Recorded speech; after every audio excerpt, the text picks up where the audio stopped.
Bonjour à tous. Aujourd'hui, je voudrais vous parler de l'Égypte et d'une fête qui va avoir lieu dans un mois à peu près, au mois d'avril, et qui s'appelle le Cham el-Nessim.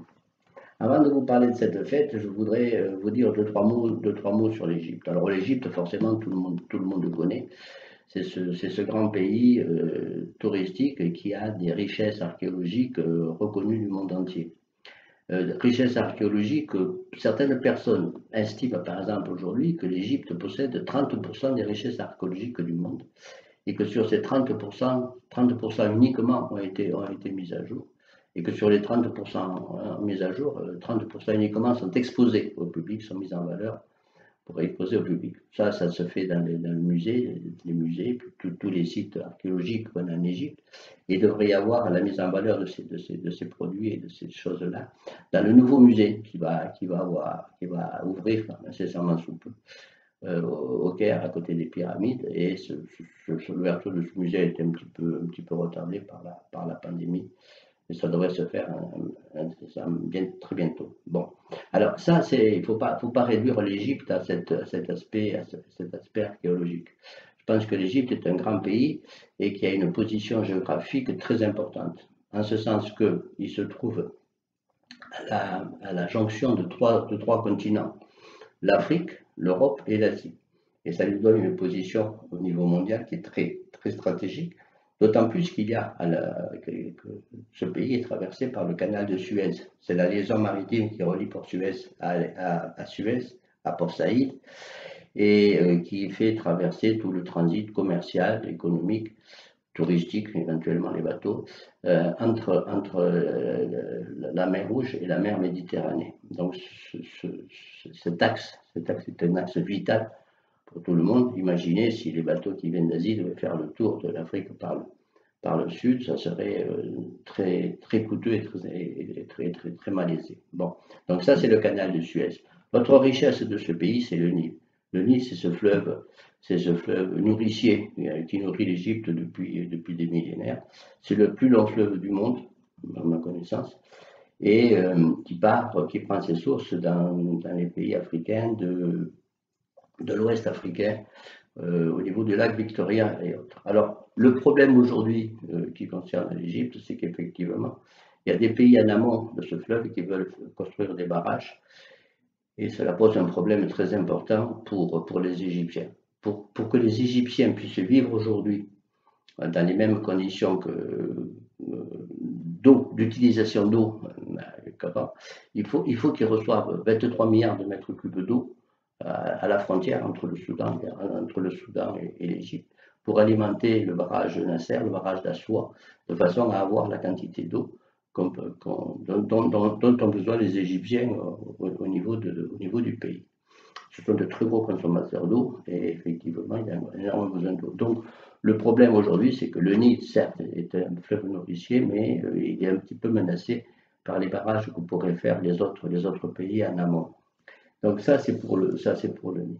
Ce qu'il faut savoir aussi, que c'est un grand pays en termes de population. Aujourd'hui, environ, il y a plus de 100 millions de personnes en Égypte, entre 25 et 30 millions au Caire. Alors pour ceux qui connaissent le Caire, effectivement, la circulation est assez difficile. Et pour essayer de résoudre ce problème, l'Égypte est en train de construire une nouvelle capitale à l'extérieur, toute nouvelle, avec tous les ministères et toutes les habitations, tous les commerces, pour créer complètement une nouvelle capitale à l'extérieur du Caire. Bon, ça c'est un projet pharaonique, comme tous les autres projets, qui va prendre un certain temps. Alors ensuite, si vous voulez, donc maintenant on va rentrer dans le sujet de cette fête du Cham el-Nessim. Alors, cette fête doit avoir lieu le 25 avril, c'est-à-dire dans un mois. Alors, cette fête, c'est quoi? Donc, étymologiquement, ça signifie Shemu. Shemu en égyptien, ça veut dire création ou début de la plantation, des choses comme ça. Et el-Nessim, ça serait plutôt la brise. Donc, pour essayer de traduire un petit peu, ça serait pour être le premier jour du printemps, le jour où on commence à faire les plantations, le jour où on commence à créer la vie, et ainsi de suite. Et donc, c'est une fête très importante de renouveau, de redémarrage, après la période entre guillemets hivernale. On sait qu'il y a un hiver en Égypte. Donc ça, c'est une fête qui est suivie par tous les Égyptiens, tous très suivis par tous les Égyptiens, et qu'ils soient musulmans ou qu'ils soient coptes. Alors, petite parenthèse, si vous voulez, l'Égypte aujourd'hui a environ 90% de sa population qui est musulmane, de familles sunnites, et puis environ 10% qui sont coptes, qui sont chrétiens. Ça, c'est la répartition actuelle. Donc, tous ces gens, qu'est-ce qu'ils font ce jour-là? Alors, ce jour-là, ils font la fête.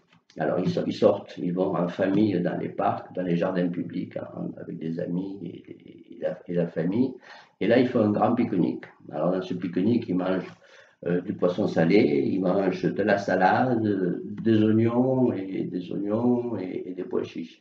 Alors, la tradition veut que le poisson salé, ça représente les caractères sacrés du Nil, que l'oignon symboliserait la volonté de vivre, la salade représenterait la fertilité et les pois chiches l'arrivée du printemps. Voilà, ça c'est ce que donnent les traditions pour ces choses-là.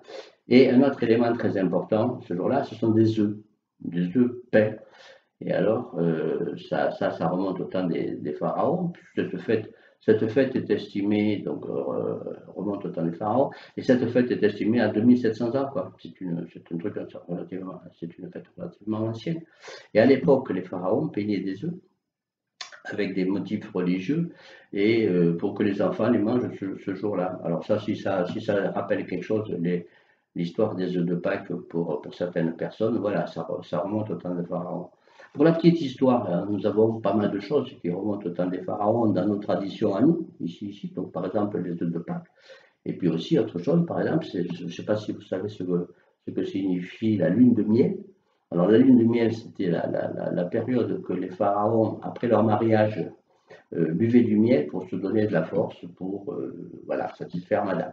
Donc ça c'est aussi encore la lune de miel, c'est une expression qui remonte au temps des pharaons. Bon, là, on va arrêter là-dessus, cette histoire-là.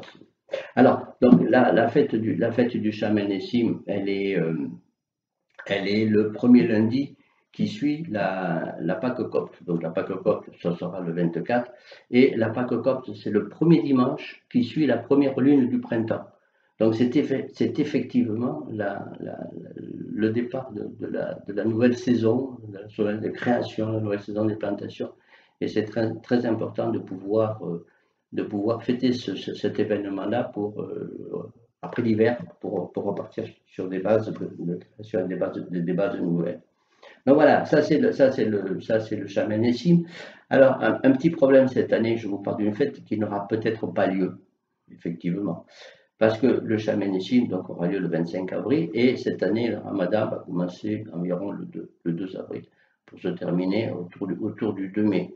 Donc le Shaman Nessim tombe pendant le Ramadan. Alors, comme il est interdit de manger et pendant cette période, je pense que cette année, le chamanisme risque de ne pas avoir lieu. Alors, bon, il n'a pas eu lieu l'an dernier pour des raisons de pandémie, mais tout ce que je souhaite aujourd'hui, c'est qu'on puisse fêter le chamanisme l'année prochaine. Bonne fête.